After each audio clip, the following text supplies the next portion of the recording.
Hello everyone, आज हम लोग इंग्लिश ऑनर्स सेमेस्टर 5 के सिलेबस को पढ़ेंगे।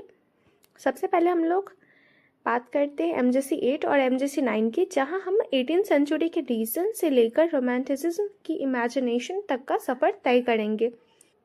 वीडियो को अंत तक देखिएगा क्योंकि मैं आपको बताऊंगी कि इन भारी भरकम किताबों को आसानी से कैसे कवर करना है। चलिए पहले हम लोग सिलेबस देख लेते हैं। सबसे पहले बात करते हैं एमजेसी 8 की, जिसका नाम है British literature 18th century. Unit 1 में हिस्टोरिकल बैकग्राउंड। यहाँ हम देखेंगे कि कैसे रेस्टोरेशन और एनलाइटनमेंट ने समाज को बदला। यह वो दौर था जब लोग धर्म से ज़्यादा विज्ञान और लॉजिक पर भरोसा करने लगे थे। यूनिट 2 में गुलिवर्स ट्रैवल। जोनाथन स्विफ्ट का यह नॉवेल सिर्फ बच्चों की कहानी नहीं है, यह इंसानी स्वभाव और उस समय की राजनीति पर एक बहुत ही शार्प सटायर करवा व्यंग्य है। Unit 3 Robinson Crusoe. Daniel Dafoe की कहानी सर्वाइवल और इंडिविजुअलिज्म के बारे में, कैसे एक इंसान अकेले टापू पर खुद को और अपनी दुनिया को खड़ा करता है, यह देखना दिलचस्प होगा।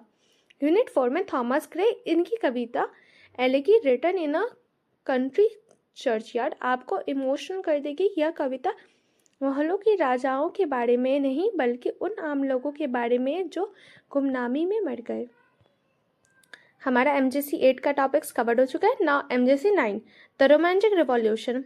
आज हम बात करेंगे एमजेसी 9 पर, जो मेरा पर्सनल फेवरेट है, ब्रिटिश रोमांटिक लिटरेचर। यहाँ लॉजिक खत्म होता है और फीलिंग शुरू होती है। कॉन्टेक्स्ट यूनिट 1 फ्रेंच रिवॉल्यूशन ने दुनिया को लिबर्टी, इक्वालिटी, फ्रेटर्निटी का नारा दिया, जिसका असर इन कवियों पर साफ दिखता है।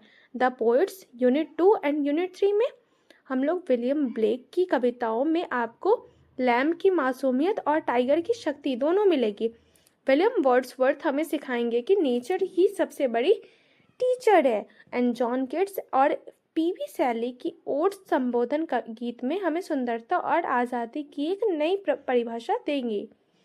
The Gothic novel unit 4 Mary Shelley की फ्रैंकेनस्टीन।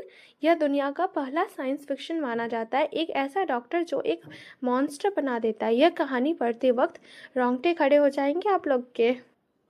अब सवाल आता है कि इतनी सारी पोएम्स और नॉवेल्स को कैसे मैनेज करें। किसी भी कविता को पढ़ने से पहले उसके हिस्टोरिकल कॉन्टेक्स्ट को समझें। अगर आप फ्रेंच रिवॉल्यूशन समझ गए तो रोमांटिक पोएट्री पढ़ना आधी आसान हो जाती है। Compare and contrast. 18th century के लॉजिक और 19th सेंचुरी के इमोशन की तुलना करें। नाउ हर लेखक का अपना एक सिग्नेचर स्टाइल होता है, उसे पकड़े। स्टूडेंट्स, तो यह था आपका पूरा सिलेबस रोड मैप। आने वाले दिनों में हम इन सारे units, MCQ, subjective question answers के बारे में पढ़ेंगे हमारे नेक्स्ट वीडियो में। तब तक के लिए स्टडी विद स्माइल।